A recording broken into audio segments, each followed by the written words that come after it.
Here we are, living room home theater makeover vlog. I think we're on number 7 now. We're into electrical, and as you can see behind me, we've got drywall up and it's already mudded and taped, and that process is underway.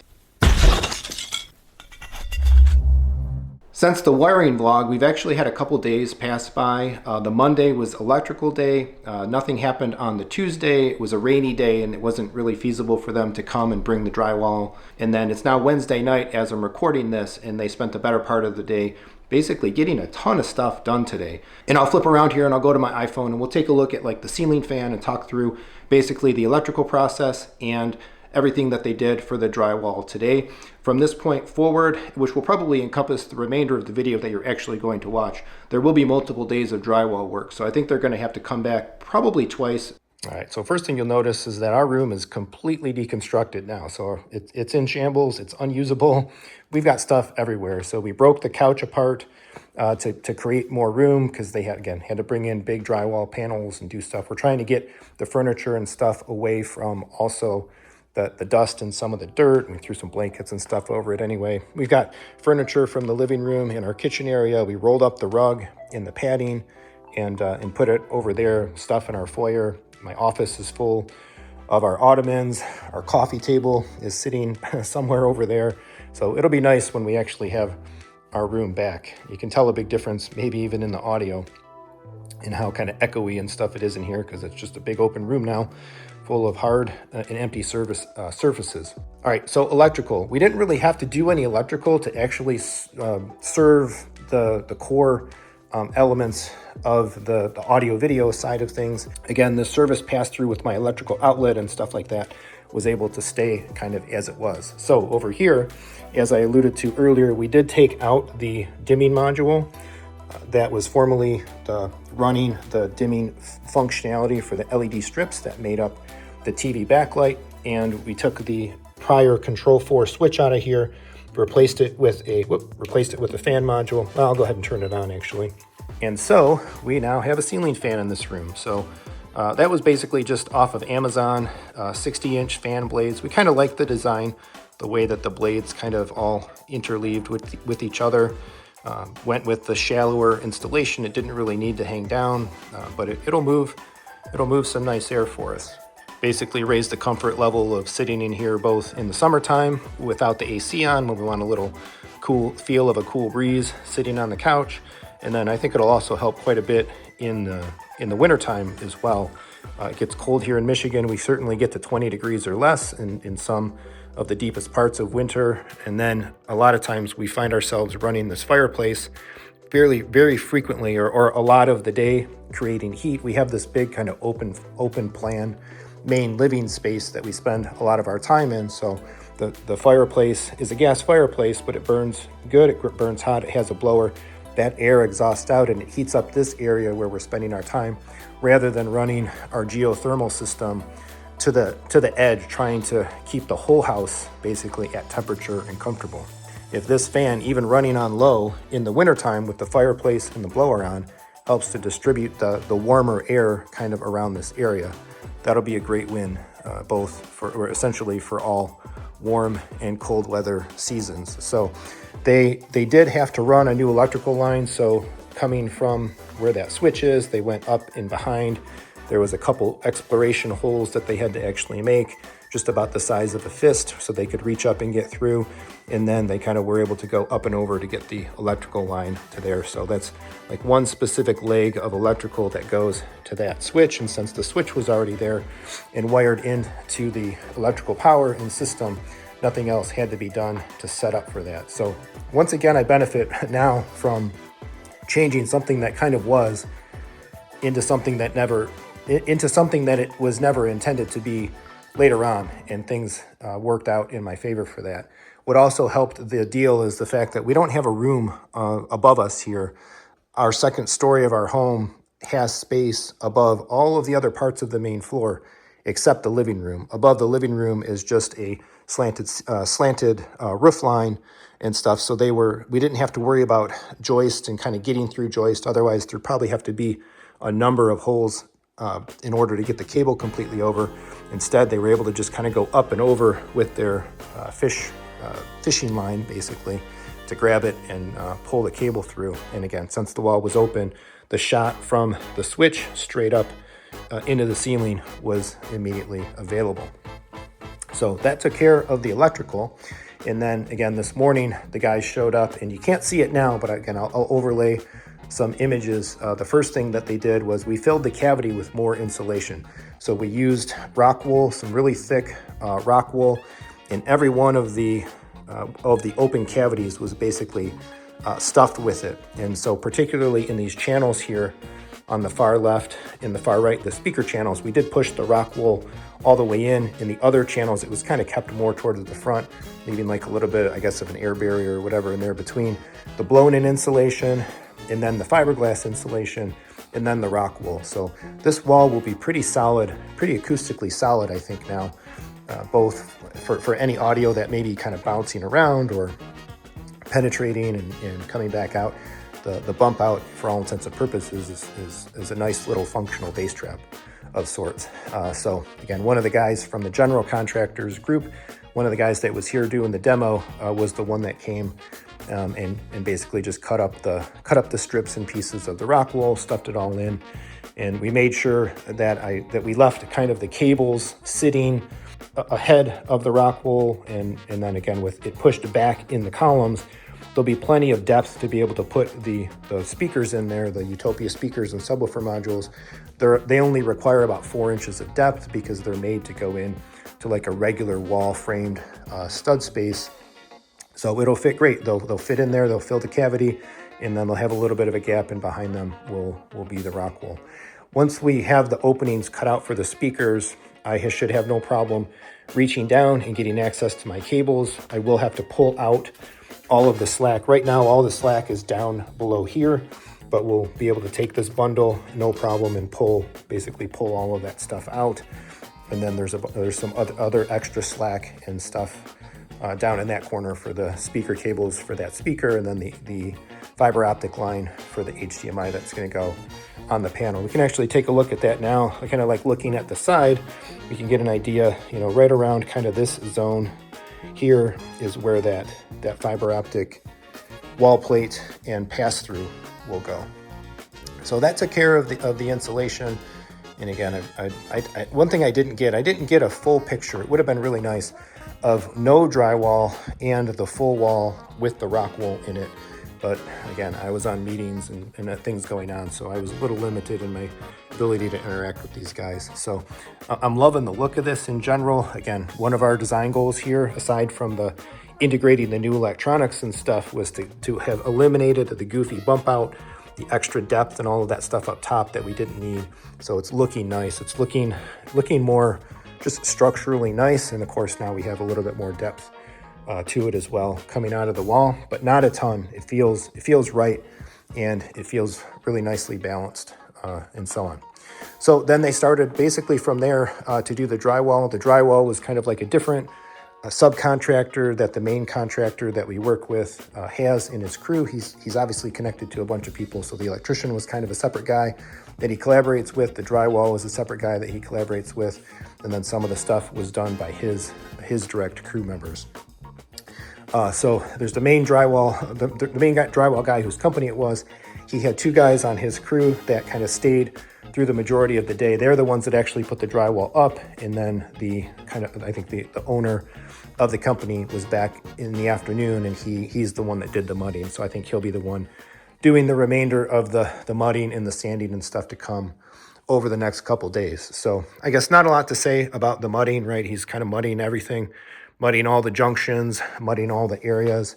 In terms of the drywall hanging, I think overall they did a really nice job. All of this stuff is taped in. Of course, we had the existing plywood board and drywall stayed. They filled in these areas quite nicely. The only thing that ended up happening was I did end up asking the drywall guys to change something. So it didn't occur to me when they first arrived, and I broke away from what I was doing. I gave them some of my kind of like basic requirements and stuff about what was going on. But I didn't really give them the whole download of kind of the whole point of the project and stuff like that. I talked with the main contractor about it, but not with the drywall guys. So what ended up happening though is they put a panel here. So this panel was cut here, and it kind of went up and then over to the right, and then for a while, and then it was seamed, I think like about right here. And then there was a gap. There was an open gap here, and they did a lower panel that went down and came across. And when they started and I was looking at it, it didn't occur to me like, oh no, that's not great. It's going to be a problem. But it wasn't until they started doing the right side. And what they did on the right side is they basically cut a horseshoe piece. So the piece went entirely like from where my finger is here, it went up, over, all the way down, over, up, in, all the way back up, and then back again where my finger met. So it was basically like, again, a little horseshoe facing to the left. And the important part of that is it made this whole section of drywall where we will be cutting the massive hole, the massive opening for the Focal Utopia speaker and subwoofer module. It's all one single piece of drywall. Whereas what was going to happen over here was there was like a 2-foot gap where they were going to piece in a filler, a single piece filler for that gap, and then it would have been taped and connected. And it's like, oh my gosh, if I have to cut that through that patch piece in those seams, there's going to be like nothing. There's going to be so little of that piece left on either side. And then I'm going to be cutting through where it was taped and stuff. I'm like, guys, we can't do it like that. You have to give me a single piece on the left side, just like you gave me on the right side. So I'm like, I'm sorry, but that top piece has to come down and that bottom left piece has to come down, and you need to make a singular U-shaped piece. So I kind of explained it to them, and they got it. It was no problem. They understood. So they were able to basically just kind of cut it, score it, and break that piece, that upper left piece loose, score it and break the bottom left piece loose. And they actually had plenty of material. They had the extra sheet. I think they actually left with an extra sheet that wasn't used in the project. So they had plenty of material. They were able to cut the full left U piece and then get it pieced in. So fundamentally, the entire face of the wall is 4 pieces of drywall. So we have one big U shape. There's a rectangle block on the bottom, a rectangle block on top, and then one big U shape there. You can see, if you look where the big strips of mud are, obviously the seams between those pieces are behind that mudding. They took care of all of that, and then again, back to mudding. So we're filling in a bunch of this stuff, all the destruction that was made to the finish of this kind of backing board here over the years for having the strips on and taking them off and moving them, and then moving the mount, the wall mount for the television and stuff. The only thing I did, he forgot to mud these holes. We can mud these holes up, but I did tape up these 4 holes, these existing holes. That's where the mount came off of, where it was currently holding the 83-inch LG G2 OLED. I do have some conversations started about the prospects for getting a 98-inch TCL in here. I would go for the QM9K, at least for a period of time. Potentially, if the QM9K proves to be available sooner than later, there's not a big wait for it, and everything adds up with that. It's possible that I may get that in here. So once I validate some availability and pricing and stuff like that, then I will have to move probably very quickly to sell the LG. I don't want to get stuck with a bunch of TVs and multiple TVs and all that. So if I'm going to make this swap, I want to get the details right away. I want to get that LG up for sale on Facebook Market. It's going to be a local sale, not really something that I'm going to ship or send anywhere. It needs to be picked up locally. If anybody that's watching this is interested on a great price, potentially for an LG 83-inch G2 OLED, reach out, Jeremy at Techthusiasm.net. But if I don't make the TV upgrade, it won't bother me. I've got my longer term plans at this point pretty well set into 2026. And there will be, no matter what, it's just a matter of when and what, there will be a 100-inch television hanging in there. So just to kind of show some of this as well, if I grab my trusty laser measurement tool here and we take a look at what are we looking at in terms of dimensions for the bump out. So they're vertically, 4 feet 3 7/8 inches. So what is that, 48? Yeah, 48, 51, almost 52 inches of open space there. We actually gained some height, and we gained height because there used to be, I think, drywall and then a board on the bottom. And now we won't be doing the board. We're just going to basically finish with the drywall. And if we take a look here now on the side to side dimension, what do we have? 7 feet 4 inches and 5/16. So 7 times 12, if my math is right on the fly, 7 times 12 is 82, plus the 4 inches is 86 and 5/16. So the 98-inch TCL QM9K, the 97-inch G series, I think all of those televisions are like right around 85. They're like in the 85-inch range in terms of their width, plus or minus a little bit. So we will successfully be able to fit either TV. And then again, we also have now the added depth to make a deeper TV than the G series fit nicely. All right, so it's Thursday night. The guy was back again. The drywaller, the lead drywaller, was back again today. It doesn't really look any different. Basically, all he did today was apply a second coat of all the drywall mud and stuff, but you can see it's really starting to take shape. It's getting smoother.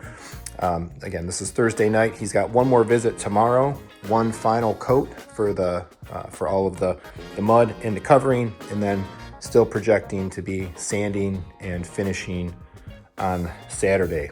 One little correction from earlier. When I measured out the width of this cubby and I was talking about the dimensions, I think I actually miscalculated. It was 7 by 12, 7 feet by 12 inches, of course, plus a little bit of extra. It actually is 88 and about 3/8, 88 and 3/8 inches wide.